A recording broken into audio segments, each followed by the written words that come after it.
Well, good morning, good afternoon, and good evening to all viewers from all around the world. My name is Frank van den Driest. I'm co-founder of the Institute for Real Growth. And in the next hour, I have the pleasure to talk with Daniel Hulme. Daniel is CEO of Satalia, an AI company, and he's also the Chief AI Officer at WPP, the world's largest marketing and tech company. Daniel, a very warm welcome. And let me ask you first where you are and how you are. And how you are in one word, perfectly. Hi, Frank. Very, very nice to be here and speak with you. So I'm currently in London and I'm well. That's good to hear that you're well. Hey, Daniel, I'd like to cover three topics at least today. One is marketing and AI, and most of the audience are marketing leaders, growth leaders. And what is it that they need to know about AI? What are the most important implications for them? The second is AI and the humanized growth agenda that the Institute for Real Growth is all about. And with humanized growth, we mean long-term value creation for all stakeholders, your own colleagues, your customers, the communities in which you operate, and the capital markets. And the last is basically AI and humanity, and looking very specifically at the ethical side of AI. As an agenda, does that work for you? It sounds great. We're going to cover a lot of ground. Yeah. So let's start with marketers and AI. So as I said, the larger part of this audience are marketers. What are the most important things that they should realize and should be aware of when they want to immerse themselves and want to embrace this space that holds so much opportunity? So first of all, I think it's super important to be clear that from my perspective, marketers need to drive and form the strategy of an organization. And I think that that's happening more and more.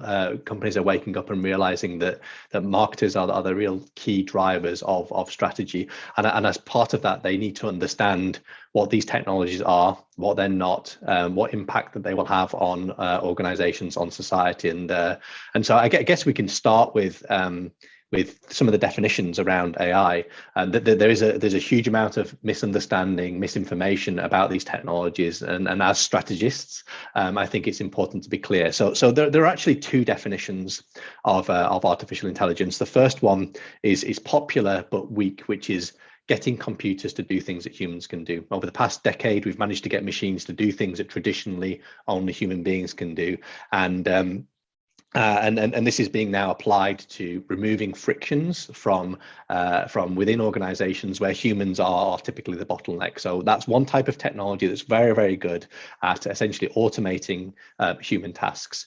But there's actually a much better definition of AI that comes from the definition of intelligence. So instead of using humans as a definition of intelligence, there's actually a very robust definition of intelligence, which is goal-directed adaptive behavior. So goal-directed in the sense we're trying to achieve an objective. We're trying to spend our campaigns across multiple marketing channels to maximize our yield or whatever.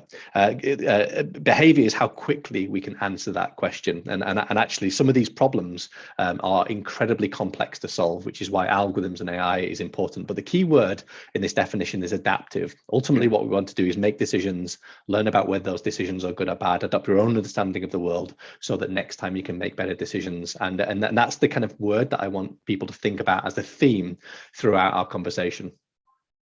So adaptive, that's the most important word that our audience should keep in mind when talking about AI. Now let's say that they engage with Satalia, with your company. Where does the journey start when somebody is basically new to this field? Yeah, companies engage with us or me in various different ways. One way they'll approach us and say, look, we've heard that AI is going to be important. Where do we begin our journey? And in what we do is we help educate all of the stakeholders from the board level all the way through to the people that are making decisions on the ground about what these technologies are, what they aren't, where the opportunities that there are to use these technologies. We help organizations to identify frictions that exist across their organization, either frictions that can alleviate inefficiencies or frictions where you can improve processes. So you might have a very efficient process, but it might not be very effective. And so we can identify all of these frictions and then start to use technology or new organizational structures or whatever to address those frictions. And the key here is then joining up those solutions in a way where you create what is called a digital twin of your organization. So a lot of organizations at the moment are going on their journey where they're getting all of their data into a data lake and then putting an analytics layer on top and then assuming that that's AI. Now, I would argue that's not necessarily the right way to start. So forgive me if anybody has already begun on that journey. I always typically start out with what is the problem that needs to get solved? What are the right technologies and approaches to solve that? And then over time, make sure you're joining up your systems to create a digital twin.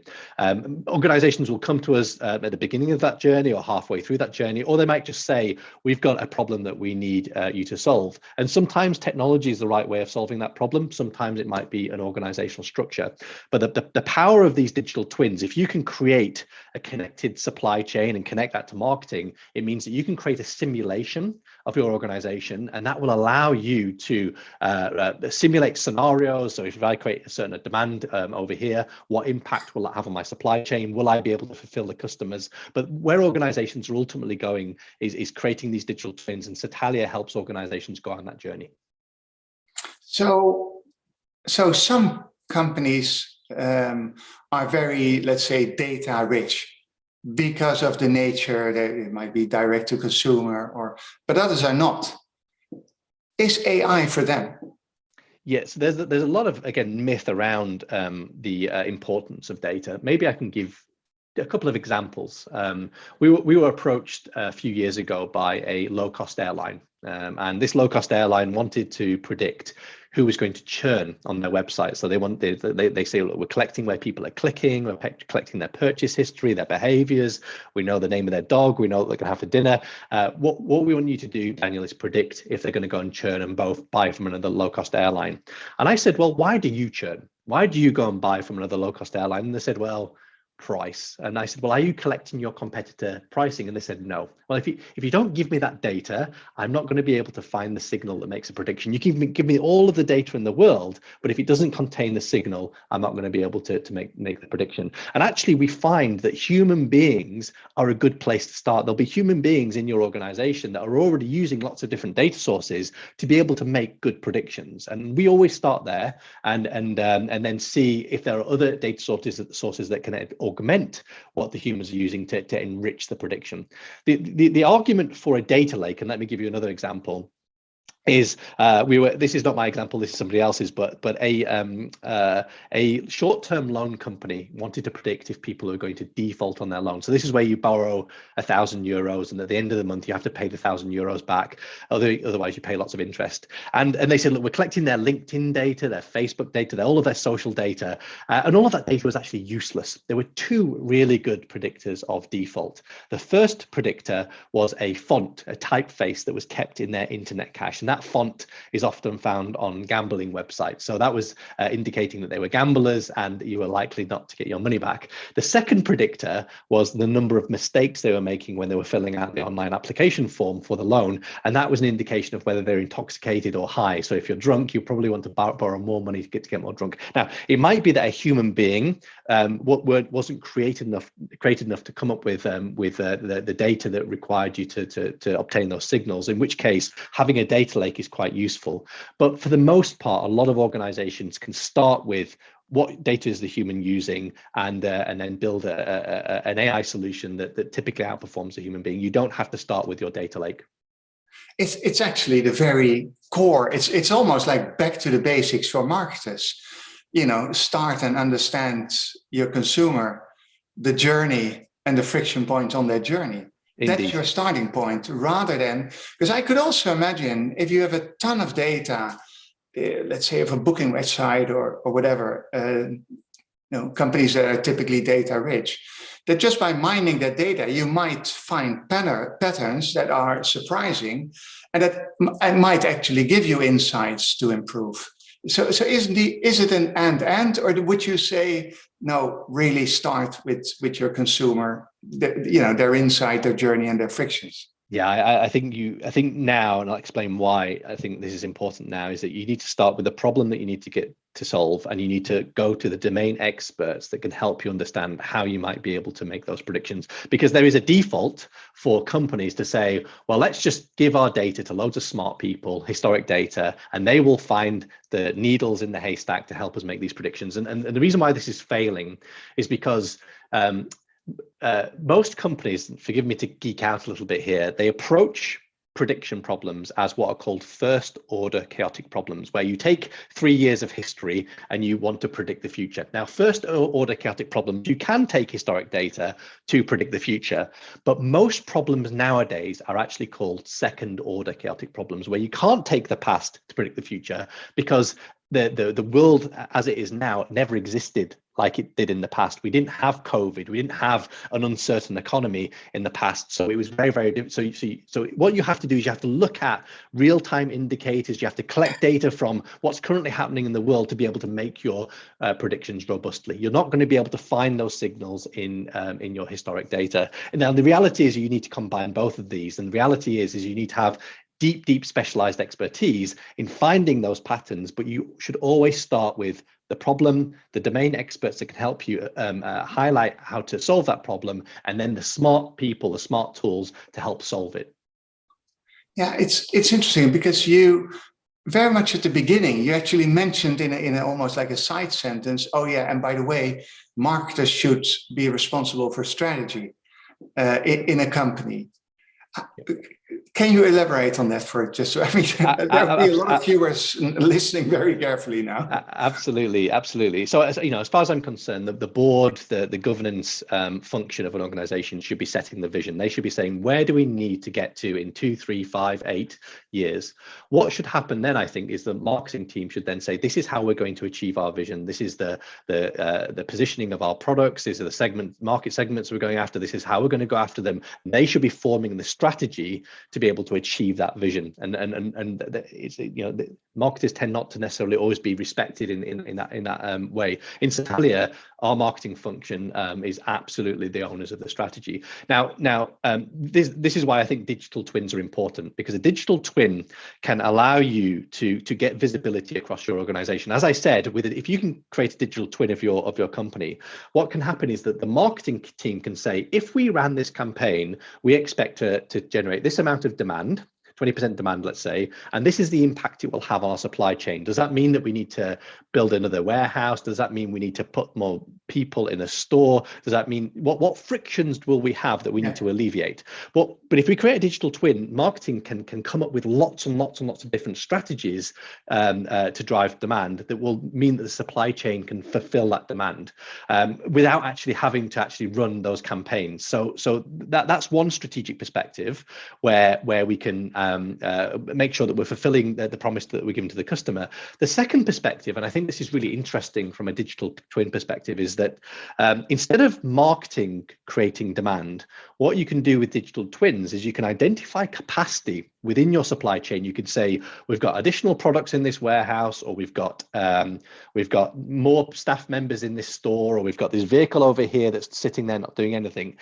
Can you then inform micro marketing campaigns that then utilize that capacity? So instead of marketing creating the demand for supply chain, can supply chain inform marketing? And integral to all of that is the marketer. They need to understand all of the moving parts for the organization and build the strategy that leverages the position of that company.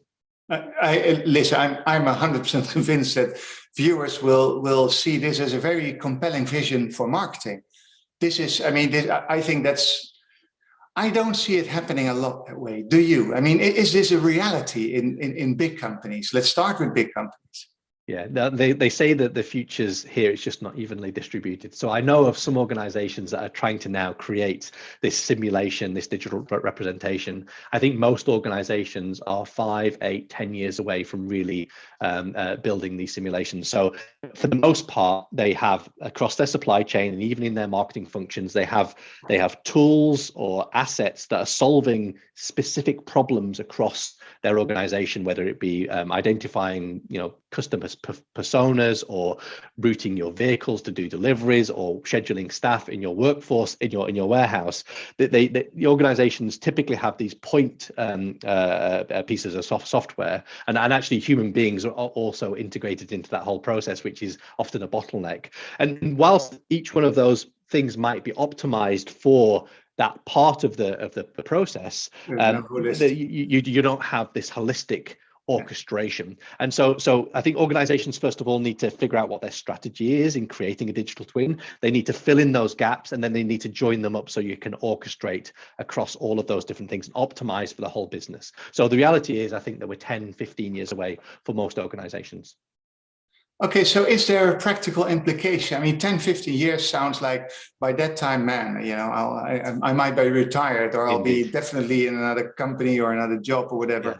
Yeah. So what does that mean, that compelling vision for decisions you're making now? The practicality is if you can build a highly adaptive organization and it can adapt more quickly than your competitors, you are going to win. And AI is going to allow you to be able to sell more stuff, optimize your supply chain even more effectively. And I believe that the organizations that get there first now, that architect themselves correctly now, are the ones that are ultimately going to be winning in 10, 15 years.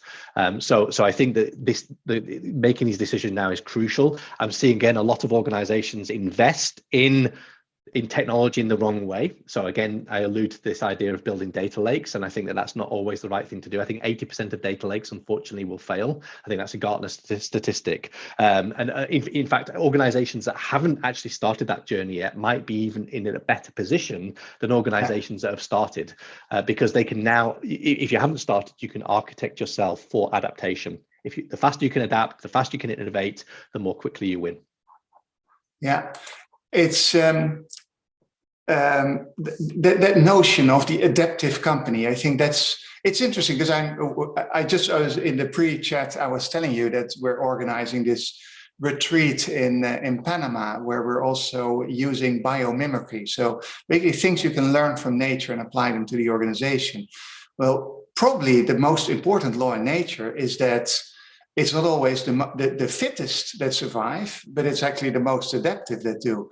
And you're saying that's exactly true for organizations as well. 100%, and actually that's why humans are special, and it's one of the reasons why we're synonymizing humans with AI, is because humans are incredibly adaptive and biological systems are incredibly adaptive. Now, if I was being brutally honest, I haven't seen complex adaptive systems in production in my life. There's a handful of them, but most systems in production, whether they be these point solutions I'm talking about or organizations, most of them are not adaptive at all. And so what I'm interested in is bringing in new technologies, new organizational methodologies to allow for organizations to be as adaptive as possible. I want to talk more about the organization. There is, however, Matt Thompson is asking a question in the chat, in the Q&A. He says, talking about something we touched upon a bit earlier, what ethical filtering and controls should be applied to data, especially where it's gathered on consumer applications? So it's a great question. I think maybe we'll touch more upon ethics later on. So I actually have a controversial view when it comes to AI ethics, which is I would argue that there's no such thing as AI ethics. So there's a huge amount of hype, and there's a lot of organizations that are selling AI ethics as consultancy. AIs don't form an intent. The human beings form the intent. They say, my intent is to maximize profit, or maximize the well-being of my customers or whatever. They then implement systems that then try to achieve that intent. The systems are not making ethical decisions. And let me give you an example. Imagine you are on the ethics committee of a ride-hailing company like an Uber, and you deploy an AI that is that's gathering lots of different data, and you say the AI has got to come up with the pricing for the customers. And what happened is that the AI realizes that when your battery is very low, you will spend more money on your Uber. Now what it's done is it's identified a vulnerability in humans, and it's exploited that vulnerability. This isn't about supply and demand. This is about exploiting a vulnerability. And now the system isn't making unethical decisions. What's happened is the intent, the maximizing profit, has enabled a system to exploit. And so then coming back to this question about data, it's not about the data you collect. It's the intent of how you use the data. So if I, for example, was using the battery data to be able to prioritize customers who are vulnerable and not use it to get more money from them, then that might be an ethical reason for me to collect battery data. But if I'm using it to exploit, if my intent is to exploit or maximize revenues from that user, then it might be unethical. So it's not about the data you collect, it's how you're going to use the data to achieve your intent. But so this is interesting, because now we're talking about basically the culture, the norms and values, the value specifically of a company that I think will, is directly correlated to its intent. But you can't program, a culture or a set of values into an AI, right? So, I'm not a specialist on this space, but isn't the AI making those decisions? They're not asking first to you as the programmer, is it okay to use? They'll just use any let's say variable that will maximize profits if that was the goal that was set.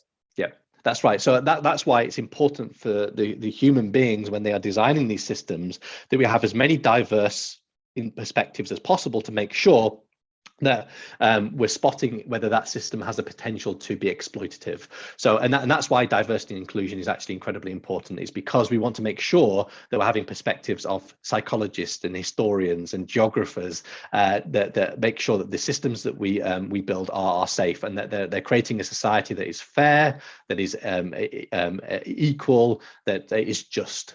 And I think that these are things that we all agree on as humans that we should be striving for, and we need to make sure that when we build systems, they align with these values. But values and purpose, again, maybe something we're going to talk about later on, is going to be absolutely integral to the success of companies moving forwards. Yeah, and then you mentioned, so in let's say an ethics committee or so, make sure you have all this diversity represented. But isn't it happening actually, on the ground? Because to me, an ethics committee feels like, they probably sit in, maybe it's not an ivory tower, but probably a high rise somewhere. Indeed. On a very high floor there, rather than people who actually do the work.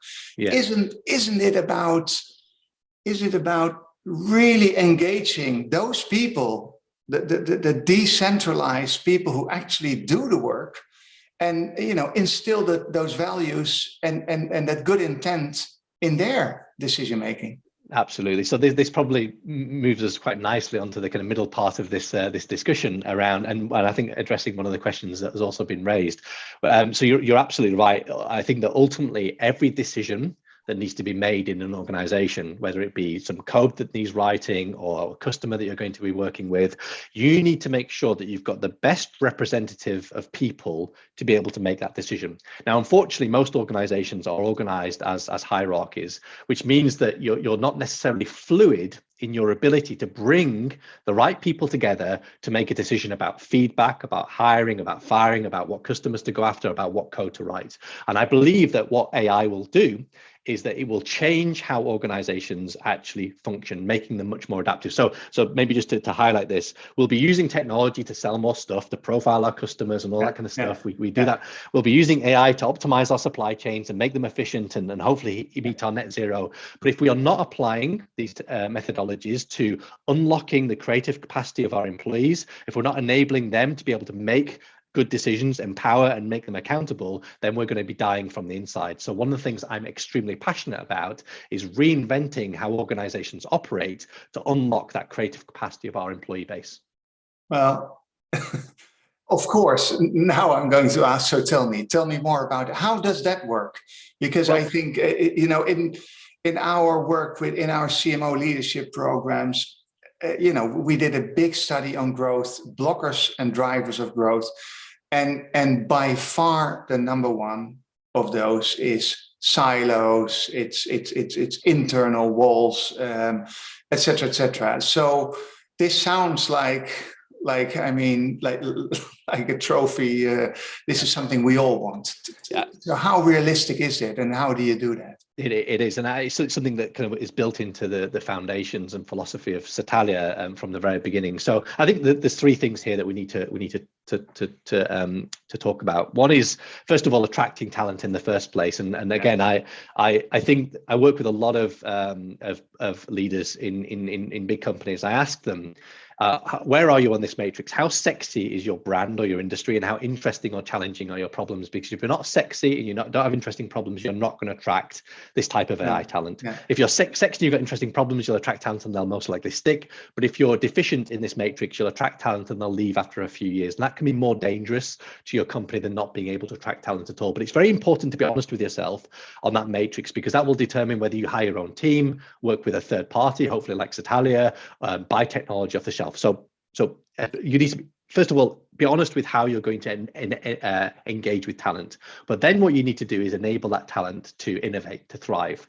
And so the first thing that I think organizations are realizing and waking up to is that they need to get a grip of what supply do they have, what people, what skills, and what's their demand. So what projects are coming in, what resources do they require to be working on those projects, and that is hygiene. And most organizations still don't have that in place. And we're seeing now a lot of effort of organizations trying to get that data, their supply and demand. Isn't that just that's the bread and butter of HR, right? That's what they should do. It is, but you'll be surprised how few organizations actually have the data model to be able to understand the skills people have, the career aspirations that those people have, the constraints around contracts and work that those people have. Are they a full-time employee? Are they whatever, any religious or other types of constraints? Now, maybe just to bring this to life, if you have 15 people in your company that you need to allocate to projects, there are over 1 trillion ways that I can allocate 15 people to 15 projects. 15 times 14 times 13 times 12. There are over 1 trillion ways to allocate those people. To expect a human to solve that problem is you're wasting your time. And obviously most organizations are more than 15 people. When you reach 60 people, you have more possible combinations of allocating those people than there are atoms in the universe. 60 times 59 times. Most organizations are much bigger. And one of our clients is PwC. They have 5,000 auditors here in the UK that they need to allocate to demand. Now, most organizations, what they want to do is they want to allocate those people to maximize utilization, to maximize billing, to maximize revenues, where you're benefiting the business. Now, we built an algorithm for PwC that solves that problems like insanely well, insanely better than any human being. And what we were doing is we were allocating people to work that maximized utilization. Now, which was great for the business, but it had a knock-on effect to clients, to employees, and even to the environment. And let me try to explain. Is that people were working, driving further distances to work on clients. They were potentially allocated to projects that didn't quite align with their career aspirations. Clients didn't see continuity of one face to the same face to the next. And so over time, we built in a much more holistic objective. Let's maximize utilization, but let's maximize the employee experience. Let's maximize the customer experience. Let's minimize the drive times that are impacting our environment. And AI allows us to solve these problems at scale, and instead of just focusing on one objective. And that was a huge success. And once you start to get a grip of this data and you have a mechanism to allocate people to opportunities, you can then allocate people that to opportunities that align with their values. You can allocate people in a much more adaptive way. But that's hygiene, and that's what organizations need to sort out now. It's one of the things that Satalia helps with. But listen, I mean, again, this almost sounds like the offer you can't refuse, right? Like, who doesn't want that? How complicated is it? You were talking about a company with a workforce of 5,000, right? Yep. Because you just mentioned a number of variables, and I thought, wow. I mean, how much time? Like, how much time does it cost to?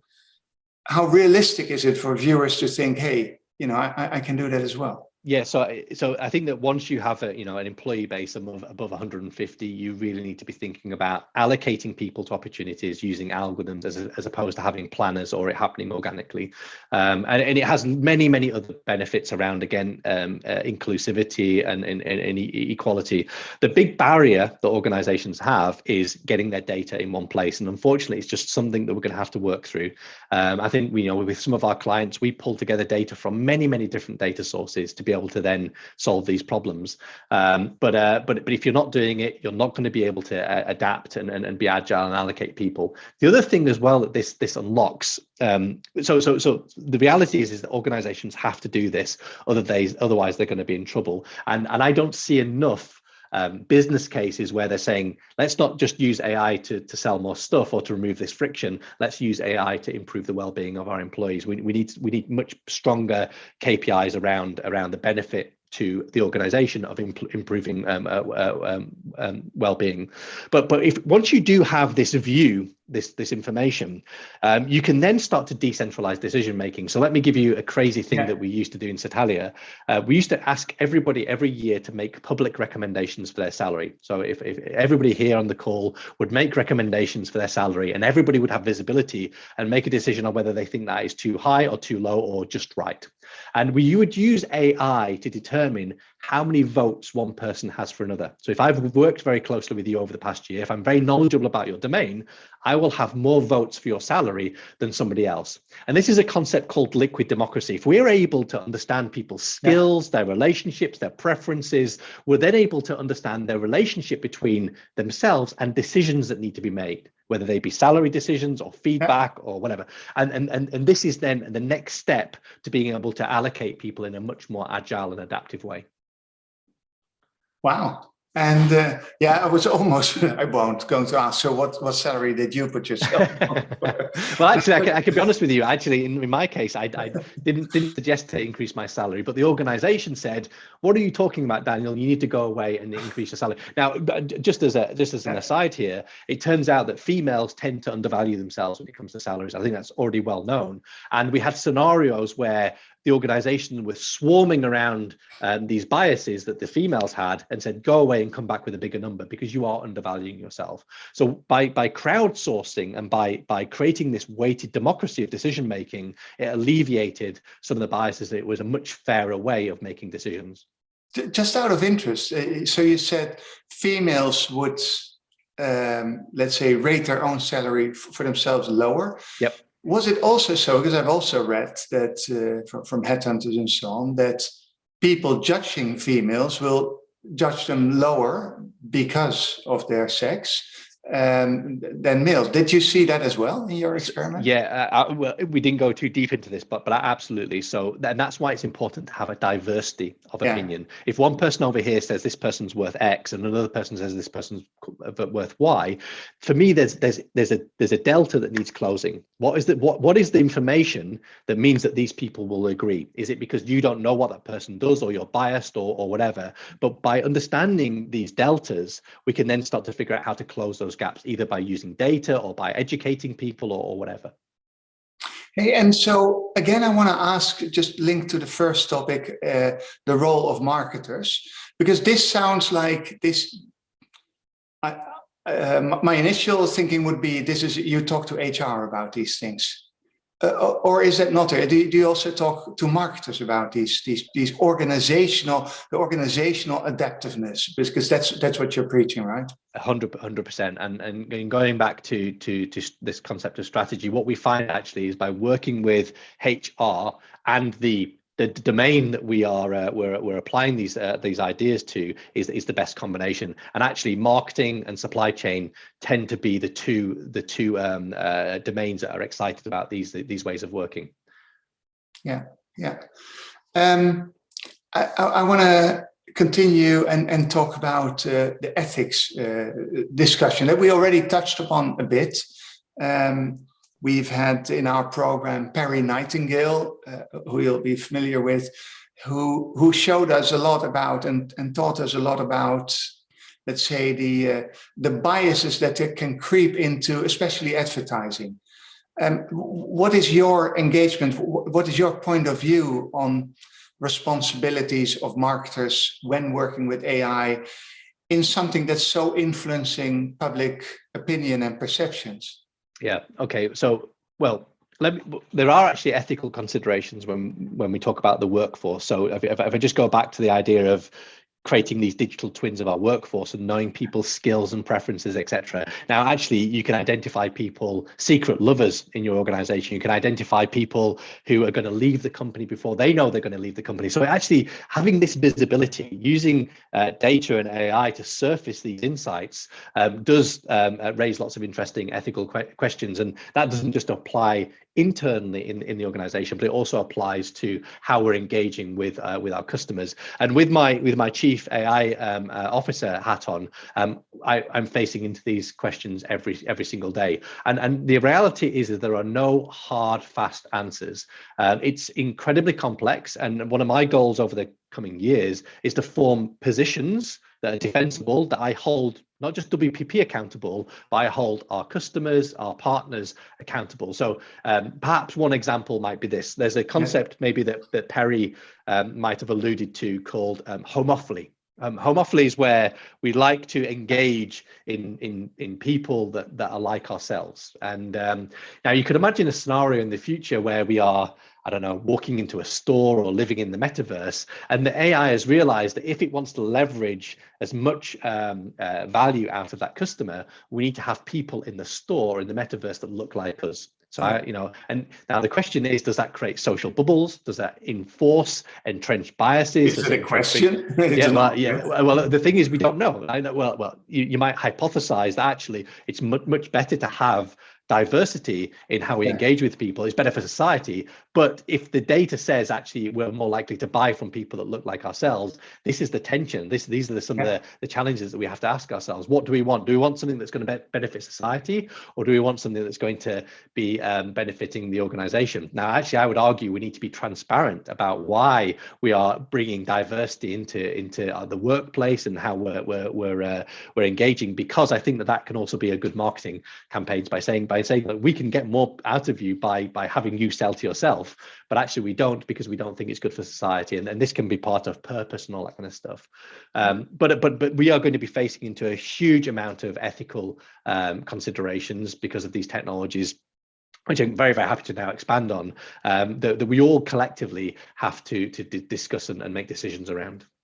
Yeah. I want to read a few of the other questions that came out. Sure. One, Javier Meza, he was a participant in our first RG 100 CMO program. He says, I think this is where CX and BX connect. If you want to offer a superior, unique experience to consumers, start with the people inside your organization / network, including business partners. I think that's music to your ears, right? Yeah, no, of course. Yeah, as far as I'm concerned, they kind of like there are 5 stakeholders we need to be optimizing for, and not just the business. So there's the business, there's employees, the customers, there is our partners, and there's the environment. And these technologies now allow us to make decisions that align with the value across all of those different stakeholders, and not just for the business. Yeah. Peter Reed is saying, if ethics is about corporate intent and corporate intent is about inclusivity, can and should we trust companies to set ethical intent, or should there be some overarching regulatory framework? After all, trust of tech companies isn't that high. Here's a point. It's a great point, and I don't think there's again one answer to this. I think that it's a combination of top down and bottom up. I think that we should be holding our leadership accountable to making sure that we're making decisions that align with the values and the purpose of the organization. So we, many of us are fortunate enough potentially to vote with our feet, and we can go and work for other organizations. And so we need to make it much easier for our employees to hold us accountable as leaders to making these decisions. But at the same time, the drive to increase profits, to increase revenues, to reduce costs means that we will be looking for opportunities to remove our employees because employees tend to be a friction in the supply chain, and this pressure to increase revenues, reduce costs will probably always be there because that's how organizations are set up, and there's a tension there to deal with, and that might be alleviated through a more top-down regulatory type of framework. And when I talk about regulatory frameworks, I'm talking about, for example, protecting employees from being exploited as gig workers and things like that. You can imagine in the future where all of our employees are gig workers and they're fluidly operating across organizations, but we also know that we could potentially exploit that. We could reduce people. So lots of interesting challenges. Hey, one not directly related, but the question on my mind is quite a few of the CFOs in our programs have global brands that need to address and cater for local differences and needs, and there's always that tension of global efficiency and local effectiveness. What is the most important, what's the role that you see AI playing? I mean, do you work on things like this? Do you see this in action?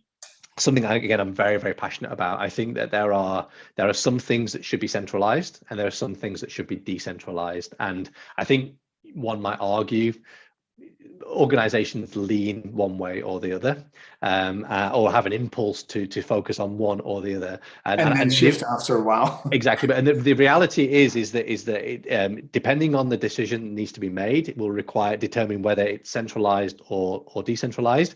But also, you need to build in the adaptation. Going back to your point, Frank, that if as things change, you might need to centralize something that's decentralized or decentralize something that is centralized. So having that fluidity in your organizational structure, which I believe that these technologies will enable, is going to be critical. So again, you're coming back to, it starts with the organizational structure and the adaptiveness, and that will actually drive how, for example, I don't know, brand architecture, that could be very central, but obviously local has a different opinion. You need to basically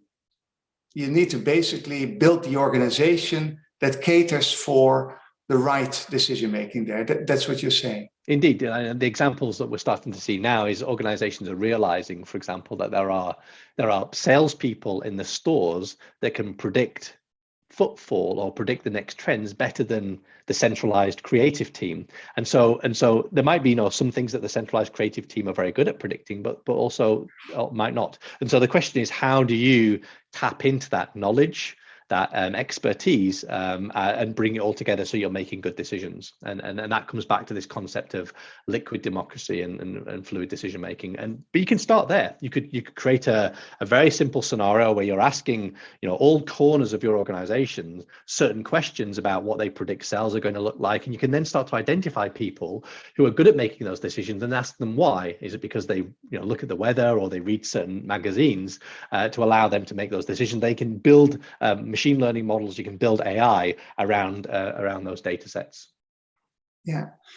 So isn't the organizational part, isn't that actually a different language for what's been known for quite a while now as the Agile organization? So the whole idea of Agile, how different is that to what you're talking about, let's say, this adaptive organization? I think the irony is that most companies that start out, you understand the importance of decentralized decision making and all that kind of stuff. But once you reach 40 people, it becomes very, very difficult to know everything that's going on, to identify the best people to make those decisions. And also, obviously, the pressure to increase and grow and scale means that you end up bringing in, I guess, more traditional methodologies. You bring managers, you bring hierarchies to simplify, in some respects, the complexity that is an organization.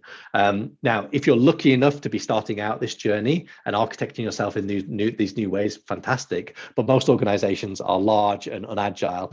But there are absolutely easy first steps that you can make to be able to undo that, whether that be workforce allocation in the way that I've described, whether you want to actually bring in Agile and Scrum ways of working. The concept of Scrum and Kanban actually flips the more traditional hierarchies on its head, and it empowers teams to make decisions. And you might even want to consider starting there. But you don't have to boil the ocean. There are simple things you can start with that start to bring in these concepts and empower people.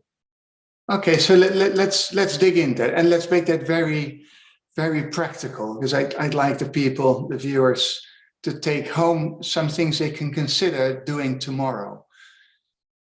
Where do we start? So if you're looking internally at applying some of these ideas, feedback is a nice, safe place to start. So just figuring out, how do you identify the best people, the feedback needs of each individual. You can use AI to do that. And how do you identify people across the organization that are good at giving those feedback needs? So it might be that you need feedback around how you engage with certain customers, and then you can identify people in the organizations that are good at giving that feedback. Now, feedback's nice and safe because it doesn't relate to performance, it doesn't relate to pay and job titles and things like that. And so that's a safe place to start. If it's about how to use decentralized decision making to understand how to sell more stuff to people, then that might be tapping into the edges of your organization, using an app or even just a questionnaire to then surface some of those insights. So there are some, and we're already doing that with some of our retailers, where we're tapping into those people in the shop floor to say, what footfall do you think is going to look like next week? And those people that are really good at predicting footfall, which by the way then determines what people you put in those stores, we then ask, what data are you using to make those predictions, and we can propagate that back across the network. So you're basically, so those are indeed relatively small steps with which you can start. Yeah. And now okay, so I've done that. And I've got these first, and I have my first, let's say, small trophy cases to convince others, and they say, okay, go on. Yeah. What's the next level? So once you start to understand people's needs, their hopes, their dreams, their desires, which you can now start to do from the data. And by the way, we're all now emitting a huge amount of data because we're working from home, right? All of the chat conversations, the email, the Zoom calls, we can mine that data to understand people's relationships and actually surface the informal network that exists in organizations. And then you can start using, so if I, for example, understand the needs of an individual, that means I probably understand their skills and their desire to improve some of those skills. That can then feed back to career development. It can be used then to allocate people to projects where we think they have developmental opportunities. By working on this client, it's going to give them exposure to X, Y, and Z, which means they're going to be happier, etc. So then it's really about figuring out how to then now smartly allocate that resource to align with those 5 stakeholders that I've just mentioned, and you can build this intelligence over time. Yeah. Hey, thank you for that. I want to go and just give a few more of the viewers who are asking questions. An anonymous attendee says, any thoughts around the AI winter, like the recent selling off of IBM's Watson healthcare unit? How to avoid overselling, which I think is a good question, by the way, how to avoid overselling AI? Absolutely. I think that AI has probably had the biggest hype out of any technology in my lifetime. And I think, unfortunately, only a handful of organizations around the world deeply understand what these technologies are. And I do an entire talk on educating people about these technologies. So if anybody wants me to come and do a talk, please count me in. But I think that but there will be an AI winter. I think that companies have been hiring data scientists, machine learning experts to actually solve decision problems. Companies don't have machine learning problems. They don't have data science problems. They have decision problems. And decision making is a completely different skill set. It's a completely different field in computer science. And companies are going to wake up and realize that they've been hiring the wrong people to solve problems they don't understand. Sorry, just so you're saying companies are hiring data scientists to actually address decision-making problems. Yeah, data scientists are skilled at statistics. But going back to this workforce allocation example where I've got 60 staff that I need to, that's a decision problem. And that is actually in computer science is an optimization problem. It used to be called operations research, but it's a completely different set of skills than data scientists to be able to solve those problems at scale. And Satalia is one of really. So that's funny. I wouldn't have known that. It sounded like a huge. You've got this, immense number of options. And use AI to do that. That's not a data scientist's task. Not at all. No, absolutely not. And I think that over the next decade, there's going to be a resurgence of these types of skills. They're still found, by the way, in Austria, in Australia, in Brazil. You can still find pockets of countries where they've invested in this type of skill. And where Satalia is unique is we combine these 2 types of technologies, decision making with machine learning, to really drive value in organizations. Companies, again, are hiring data scientists, and it's going to be very hard to realize the value that those data scientists are going to bring. Always start out with the decision that needs to be made or the problem that needs to be solved. I have an entire hour lecture on this topic. Well, it is fascinating, and but I think I can imagine. I'd be in doubt. Like, there is overselling is happening, and at the other hand, I don't want to miss the boat. And I guess it's about what you said. It starts with educating people, right? It's absolutely. There's also a huge amount of scaremongering around AI, around biases and ethics and all this kind of stuff. Most AI projects fail for the same reason why software projects fail, because they're under-resourced.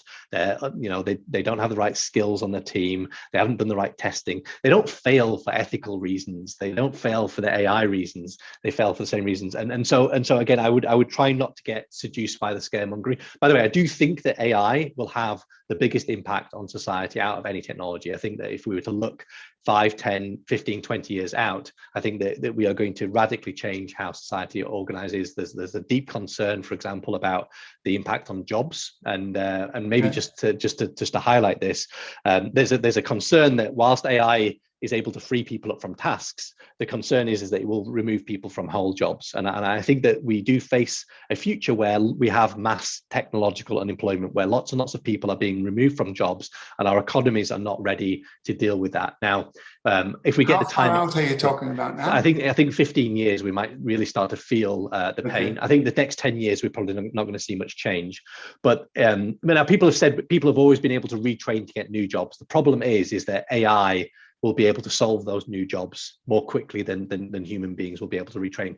Now, I want to challenge everybody here now and ask them, what would be wrong with a world without work? Now, so this links back to purpose. My purpose is to actually try and create a world of abundance, a world where we can access our food, our healthcare, our education, our shelter, our energy for free. I believe these technologies can actually remove the friction and the dissemination of goods so well that they become free. Imagine being born into a world where we all don't have to worry about working to feed ourselves, and that we have a mechanism to unlock the creative capacity of everybody in humanity to come up with innovations to enrich each other's lives. I genuinely believe that this is a future that we can create, and that's my purpose. And I guess going back to purpose, I don't believe that it's governments that will solve some of these challenges that we're going to be facing. I don't believe it's Silicon Valley. I believe that it's us. It's companies that have a strong profit structure, but an incredibly strong purpose. We're the ones that are going to attract talent, attract customers. And I think that those purposes, those collective purposes, are going to solve the big problems that we have facing us over the next several decades. So basically, what maybe a bit out of self-interest, but what you're saying is that what the Institute for Real Growth do is basically it's a coalition of the willing. It's a platform of leaders, influential leaders that say, hey, we need to shift away from a short-term focus on maximizing our profits to a long-term focus on creating value for all stakeholders. Yep. What you're basically, your future vision is that platforms, let's say, like these, collectively, we're using AI to, let's say, democratize the abundance of anything that people want. Absolutely. Wow. Absolutely. I think we can absolutely do that. That's definitely a future I'd sign on to, and a very compelling vision. We're almost at the end of the hour, Daniel. Is there any message, anything that the viewers, you want them to remember a couple of days from now when they think about this conversation? What is your call to action, or what is your overarching message for them? There are very practical things that we can be doing now to make sure that we are architecting ourselves for AI. But I think, again, less than a handful of organizations around the world are really approaching that in a sober and practical way. And again, I'm very happy to help in those discussions. That AI and these technologies will have the most profound impact on our lives over the next several decades, and we can't wait around for governments to solve these problems. That it's down to us. It's down to our own values, our own aspirations, our own vision, and I think collectively we can make an incredible, glorious world over the next 50 years. Yeah. A clear purpose and adaptive organizations, those are the starting points for making this vision a reality. Absolutely. Wow, it's very inspiring, and thank you immensely for being here with us and sharing your pearls of wisdom, and actually also very compelling vision that we spoke about. To all viewers, thank you very much for being here. Have a lovely rest of the day and weekend ahead. Thank you very much, and see you in 2 weeks. Bye-bye. Thank you, Frank. Thank you, everybody. Bye-bye.